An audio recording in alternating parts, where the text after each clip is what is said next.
Hello architects and interior designers, and welcome to Ark It Easy.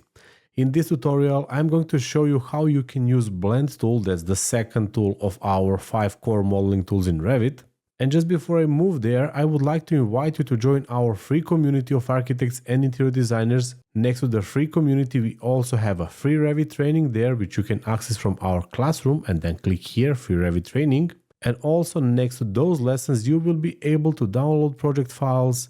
What you only need to do is just to sign up. You will find the link in a video description, or simply type school.com/Arkiteasy and you will be there. And in Revit, I will go to the architecture, components, model in place. You know this already. So let's take generic model and I'm gonna name this as Arkiteasy 01 for example.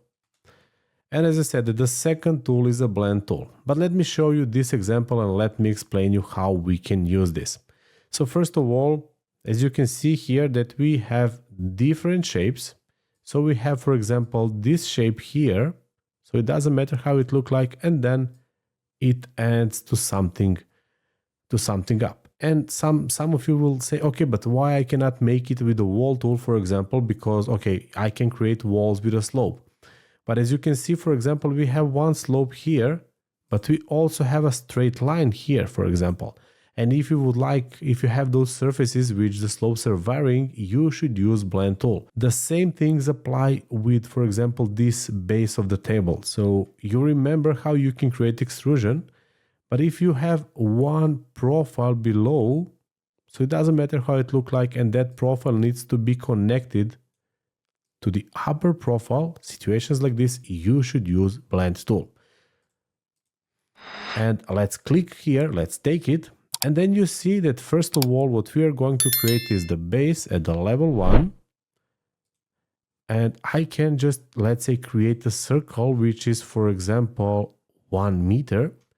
Then I will click here to the edit top, and that top is 250 millimeters. I'm working with it with the millimeters above the base. So let's make it, for example, 350.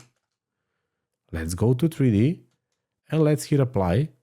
So here it comes. And of course that we can also take those shape handles and then drag it, or we can simply go to the properties palette and put the numbers we need.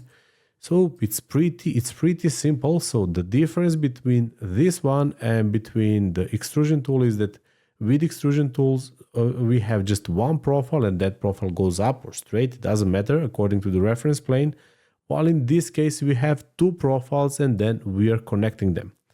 And of course that right now when I have this created, I can simply just go to the edit base, for example, and I can, let's take this ellipse and I can maybe make it like this.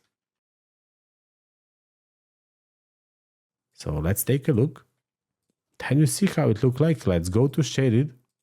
And of course that you can apply any kind of the free form or so. You remember that you can also assign the reference planes if it's easier for you to model or to create things. So I have here level 2, I can simply drag this to level 2, I can lock it. And then if I just decrease level 2 to 2.5 meters, for example, this is going to follow because this is locked. So all the principles regarding the reference planes, regarding the materials, works the same as they work for extrusion. And in case that you missed extrusion lesson, you can find it if you just click on a card above. And this is also example, I mean this base, this table, kitchen island, so whatever, is example how you can create it using the blend tool. I'm not going to show you that, how you can make it, but what I would like is you to do that. And if you have any questions, just feel free to write in a comment below this video. Or if you need further assistance about it, just join our community. You will find the link in the video description. It's completely free and I'm going to help you there. And if you would like to level up your modeling skills and to understand how you can create families with knowing those modeling tools, just watch this lesson.